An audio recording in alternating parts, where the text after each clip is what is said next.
So hello, everyone. This is a very short video summary of the lecture series on the black hole information paradox. And the idea of this summary is just to provide a very high-level bird's eye view of the various topics that we discussed in this lecture series and how they fit together, which I felt would be useful if you wanted to navigate the lectures at a later period. So one of the themes of this lecture series was that even though this was supposed to be a course on the black hole information paradox, there is no single black hole information paradox.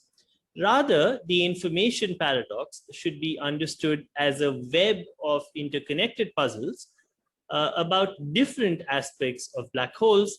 And each of these puzzles is interesting because it teaches us about some interesting aspect of quantum gravity. So in this course, we encountered a number of such puzzles. We started by discussing Hawking's original paradox, which just had to do with the thermal nature of radiation from black holes.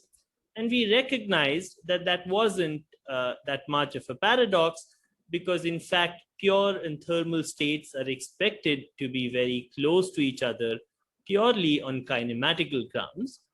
So we then moved on to other puzzles having to do with black hole evaporation, one of which had to do with the monogamy of entanglement, and another closely related puzzle, which had to do by thinking carefully of locality in the black hole spacetime and Hawking's principle of ignorance, which suggested that the exterior should have no information about the interior.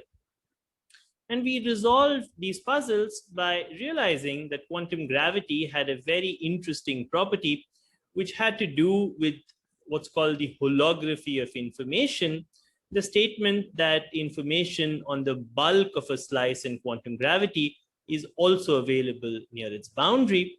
And this is very unlike ordinary quantum field theories. And we realized that accounting for this unusual effect helped us resolve these paradoxes. We then moved on to discuss paradoxes having to do with ADS black holes. We started by discussing paradoxes about ADS black holes coupled to non-gravitating baths, where the paradox was that the holographic entanglement entropy prescription gave an unbounded rise in entropy, which we realized could be resolved by the inclusion or by the correct inclusion of islands in the holographic entanglement entropy. We also discussed in the last few lectures of the course paradoxes having to do with typical large ADS black holes, which we described could be resolved by a very interesting phenomena called state dependence. And we touched upon some other paradoxes that had to do with the long-time behavior of the two-point function and the long-time behavior of the spectral form factor, which we discussed could be resolved by thinking carefully about exponentially small corrections. So in a little bit more detail, we started this course in the first few lectures by discussing a very simple result from quantum field theory in curved spacetime, which was that if one just takes fields about a null surface and smears them in the right way, one can obtain a set of modes that have a certain universal structure of entanglement, as one sees in these simple equations, which we derived at some length in the first two lectures of the course. And this is a universal result that holds whenever the spacetime is smooth. And one might have thought that one got this result almost for free. But as we saw, this result and these modes kept appearing time and again throughout this lecture series. In fact, the first use we made of this result was that when one combines this result with the late time isometry of the black hole solution, one can obtain a very robust derivation of Hawking radiation, which is free of the so-called Transplanckian problem, and tells us, as is expected, that the nature of the radiation from black holes after the black hole has formed and settled down is thermal and depends on the temperature of the black hole, but not on the details of the infalling matter that made up the black hole. And this led us to the first paradox of the course, which was the paradox as Hawking originally formulated it, which suggested that there was a breakdown in predictability because the outgoing radiation did not carry information about the infalling matter. We realized that this paradox could be resolved if one thought carefully about the physics of thermalization. In particular, we demonstrated the result that if one takes a typical pure state, then it is exponentially close to a mixed state in a large Hilbert space. And therefore, the fact that some 2-point functions or low point functions that one computes in an evaporating black hole background, which suggests that the outgoing radiation is thermal, do not really mean that the final state is mixed. And that is because mixed states and pure states can look like each other up to exponential precision. And so this by itself resolves the simplest version of the information paradox, which was the paradox as Hawking formulated it, which we discussed in lectures 6 and 7. We then moved on to learning about how to refine these paradoxes. We took a detour into a study of quantum information. And one of the useful tools we got out of that was that we learned that entanglement could be quantified in terms of Bell correlators. And these Bell correlators had the property that they were monogamous, in that if you had two systems which were entangled with each other, where the Bell's inequality was violated, then one of those systems could not also be entangled with a third system, which is expressed very neatly in terms of an inequality in these Bell or CHSH correlators, which is on the slide. A refinement of then a paradox with evaporating black holes has to do with the monogamy of entanglement. And we discussed in lectures 9 and 10 that if one performs a somewhat naive computation of the entanglement between 3 parts of a nice slice in the evaporating black hole geometry, one would obtain results that are in contradiction with the monogamy of entanglement and that violate a very general bound that these Bell correlators need to obey. And this paradox was initially used to argue for the presence of structure at the black hole horizon to suggest that the black hole interior should be replaced with a fuzzball or a firewall. But we in this course explored a different idea, a different resolution, which we later termed the principle of holography of information, which is the idea that in a theory of quantum gravity, the information that is available on the bulk of a Cauchy slice or anywhere in a Cauchy slice is also available near its boundary. So as it stands, this is a slogan, but we spent a few lectures in making this notion precise, which it turns out can be done. So we first explored asymptotically ADS spacetimes, where we were able to show that all the information in the bulk of asymptotically ADS spacetime is available in a small and infinitesimal time band on the boundary of ADS. And in fact, with some work, we were able to derive a very precise and remarkable formula that told us how a bulk operator could be related to an operator that lives in the small time band on the boundary.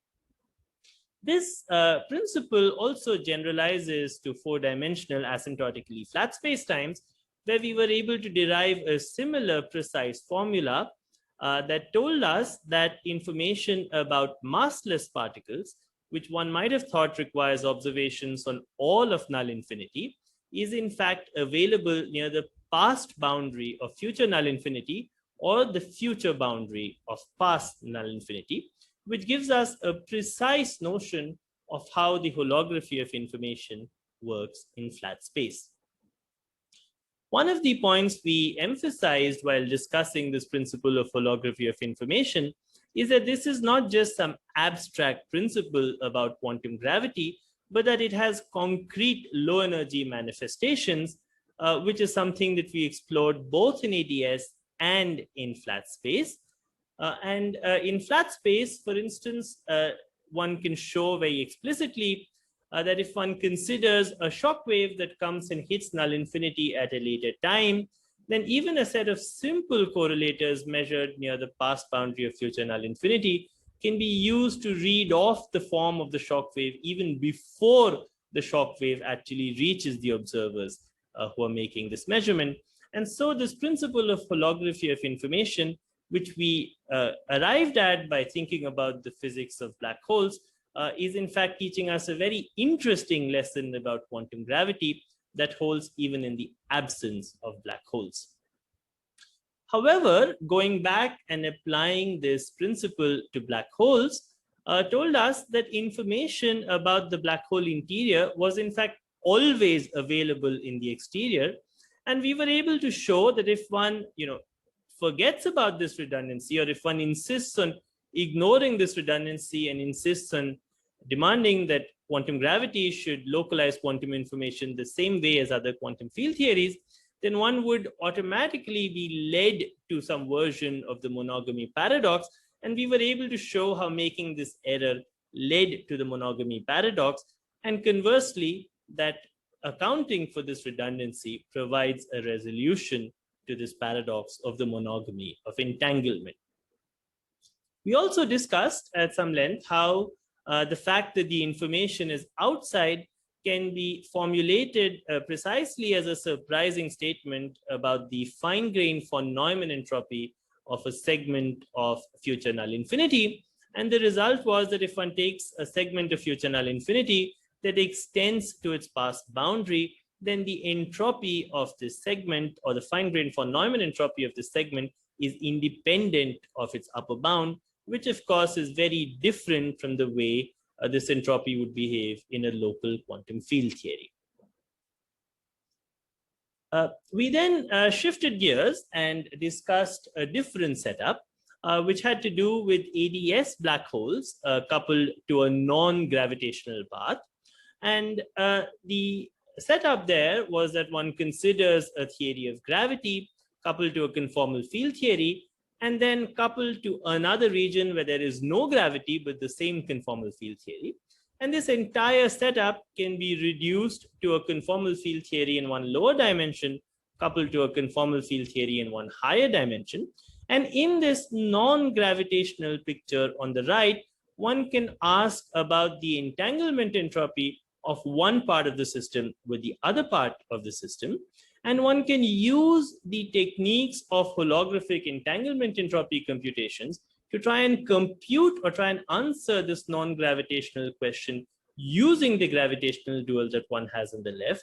And the paradox was that a naive computation of this kind would lead to an entropy that kept increasing without bound, which would be in contradiction with the fact that this lower dimensional theory has a finite number of degrees of freedom. We discussed how this paradox can be resolved by correctly including islands in the holographic entanglement entropy computation. And the presence of islands leads to a phase transition between Ryutakeinagi surfaces and cuts off this unbounded growth. It might seem at first sight that this derivation of a page curve is in tension with the principle of holography of information, but we also discussed in this setting how if one takes, instead of a non-gravitational bath, a bath which also has gravity, then the natural generalization of the island computations leads to a constant page curve, which is precisely in agreement with the result that one found in flat space. Of course, even when gravity is dynamical on the bath in the setup, there are other non-gravitating questions that one can ask, to which are interesting questions in their own right, to which the answer was given by a page curve. But if one asks the question about whether the information is always outside the black hole or not, this setup provides further evidence for the claim that the information is always outside the black hole, as we discussed in lecture 20. We then, in the last few lectures of the course, moved on to paradoxes with a different flavor that had to do with large ADS black holes. Large ADS black holes are special because they dominate the microcanonical ensemble, which black holes in flat space never do.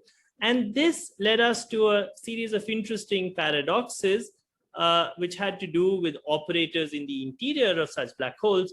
For instance, we found this paradox that suggested that the occupancy of such operators should be negative, which is obviously absurd. And these paradoxes were used to argue that ADS-CFT should not describe the interior of typical large ADS black holes. This paradox does not only apply, or these kinds of paradoxes do not only apply to single-sided black holes, but can also be generalized to the eternal black hole.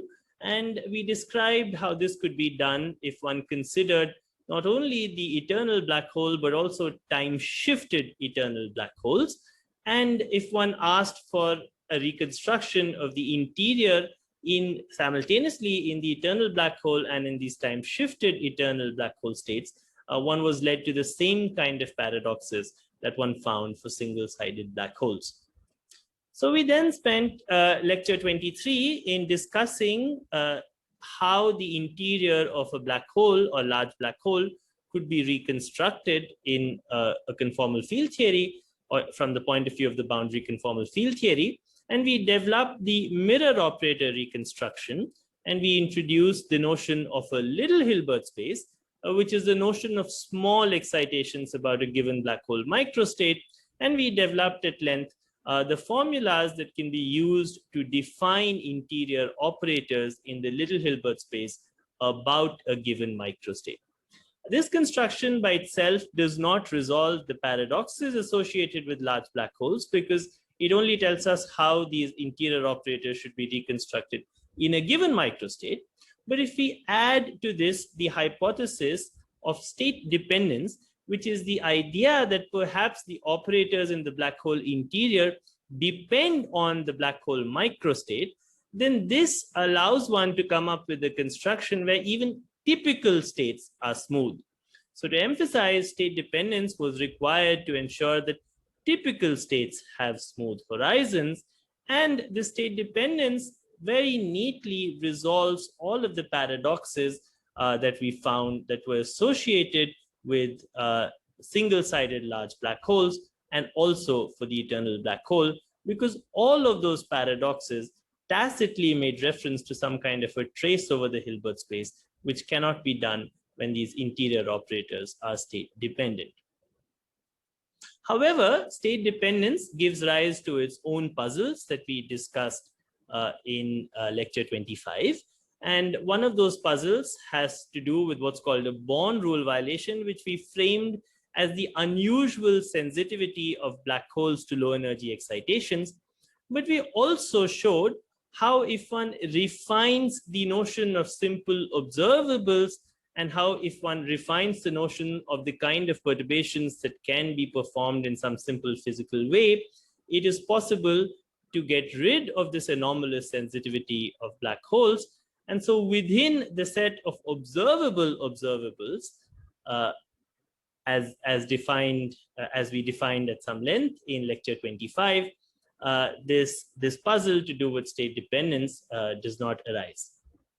However, as we discussed in the last lecture of the course, this does not provide a complete check of the consistency of state dependence.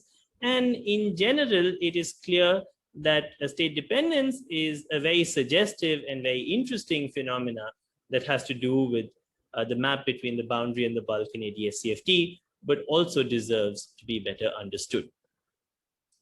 I think the same can be said of many of the other physical phenomena that we studied in this course. There are many interesting things that we learn about quantum gravity by thinking about black holes and about puzzles that have to do with black holes. But as we emphasized at many points in the course, there are many extremely interesting questions that remain open. And this course was offered in the hope that it would be helpful in allowing one of its participants to further our knowledge of these very interesting questions. So thank you.